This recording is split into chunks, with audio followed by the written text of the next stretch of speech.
People are the same species. We all eat. We all love. We all argue in comment sections. But when you actually live with people from different cultures, you realize something very quickly. We are not wired the same way. Some people can sit in a meeting with 15 seconds of silence and feel nothing. Others feel like the room is on fire. Some cultures expect you to move out early to become a real adult. Others expect you to stay close to your family, call often, visit often, and somehow know what your mother is upset about before she says it. And the funny part is this: most people think their way is the normal way, but human culture remembers the environment for a very long time. People who survived in deserts, people who survived in rice fields, people who survived long winters, people who survived by moving across open grasslands, they were trained in different directions. And when that training lasts for centuries, we eventually call it culture. First, rice civilizations in East Asia: Korea, Japan, southern China, Taiwan, northern Vietnam. These cultures often have one of the strongest atmosphere reading abilities in the world. For example, a company dinner.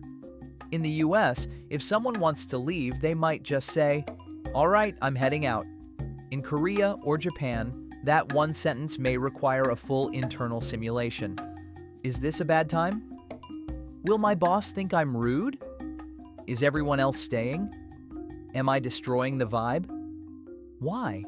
Because these cultures developed in places where people had to live very close together, and rice farming was not a solo game. You had to manage water together. You had to time the planting and harvesting together. You had to cooperate with neighbors. If the village failed, everyone paid for it. So in these cultures, personal feelings often mattered less than group stability. That is where face culture became powerful. Public embarrassment, open conflict, breaking the mood. These things can feel much heavier in East Asia than in many Western cultures, but the strengths are obvious. Strong organization, long-term endurance, high educational pressure, high productivity. Korea and Japan's rapid industrialization did not come out of nowhere. But the problem is that when this old system meets the modern megacity, it becomes something else. Almost a human pressure machine, a place where everyone is quietly watching everyone else. Who got into a better school, who got a better job, who got married, who bought an apartment, who is falling behind. Nobody says everything directly, but everyone knows. So this culture produces enormous productivity and enormous stress.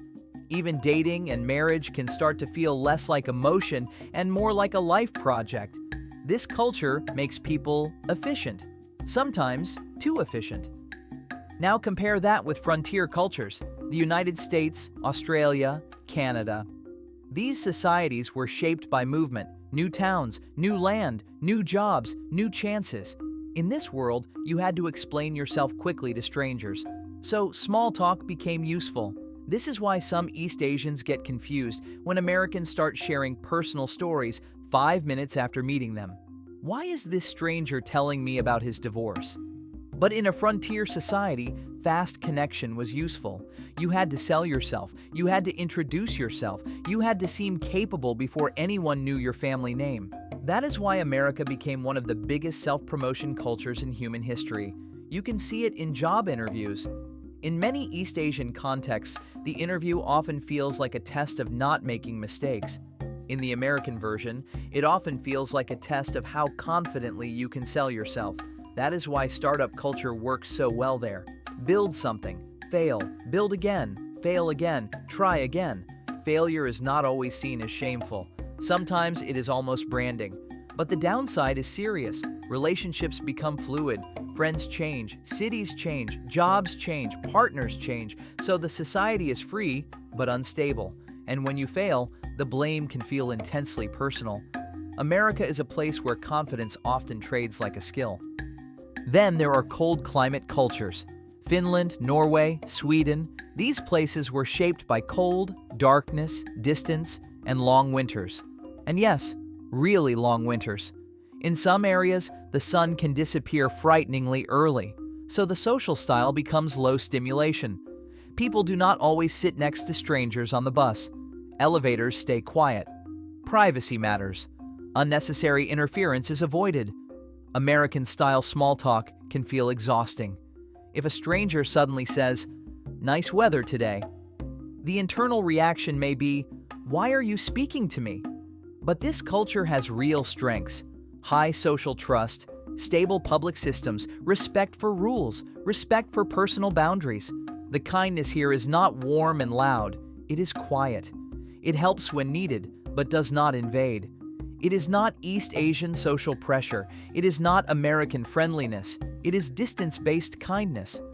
The downside is that when distance becomes too normal, isolation also becomes normal.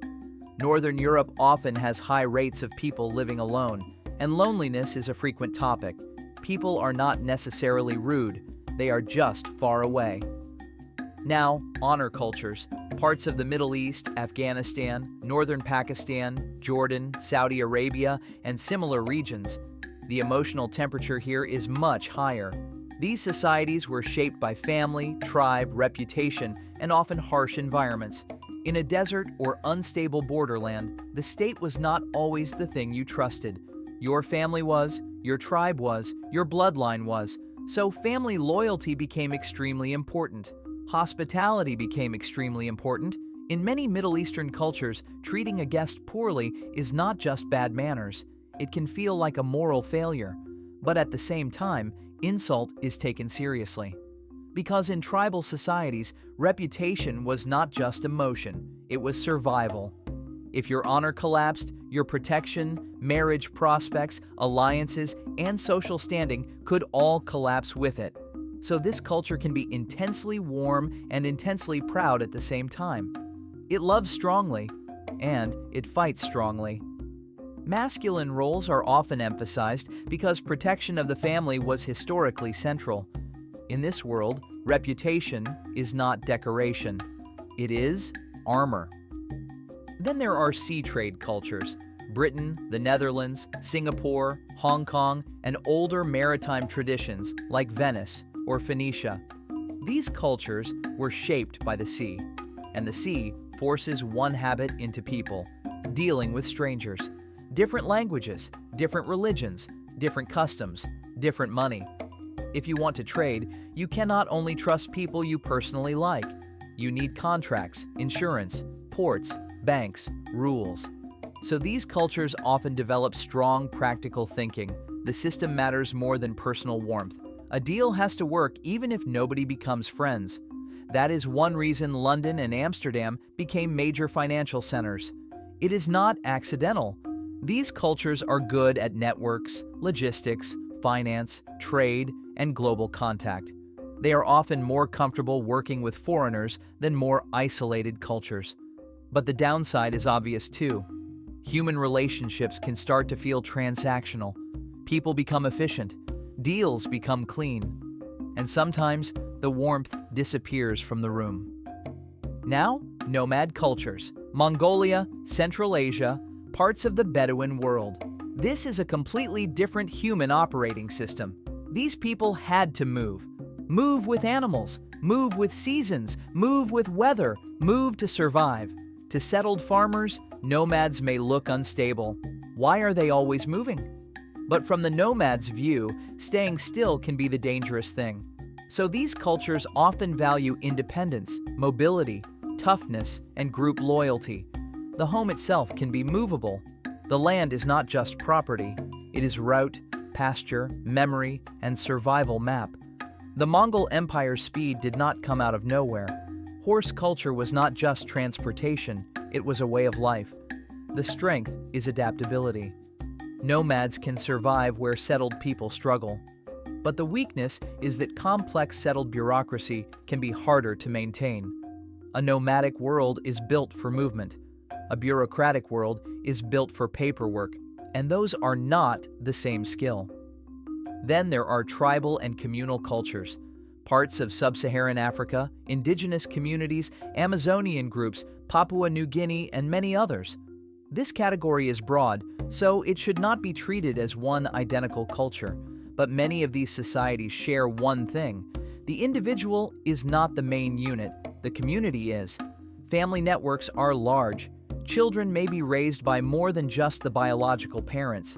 Information is carried through stories, rituals, songs, and memory. Music and rhythm often become central because life is experienced collectively. A Western urban person may think of privacy as a basic need. In some communal cultures, too much privacy can look strange. Eating alone may feel lonely. Living alone may feel unnatural.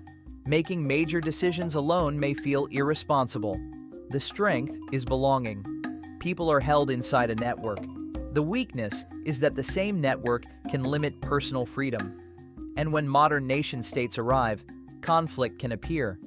Because sometimes the tribe, clan, or kinship network feels more real than the official government.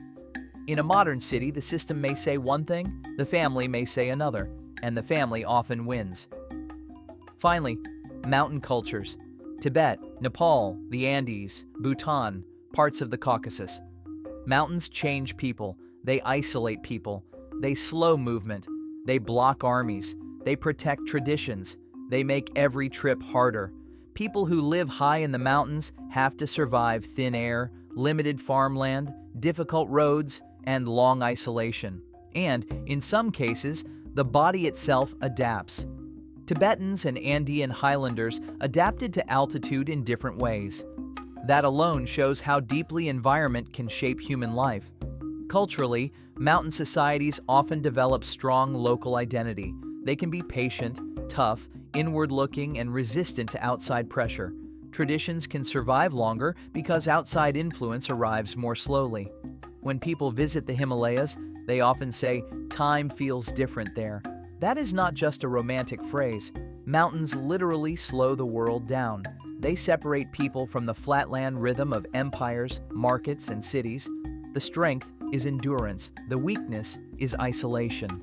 The mountain preserves, but it also separates. Of course, the real world is more complicated than this.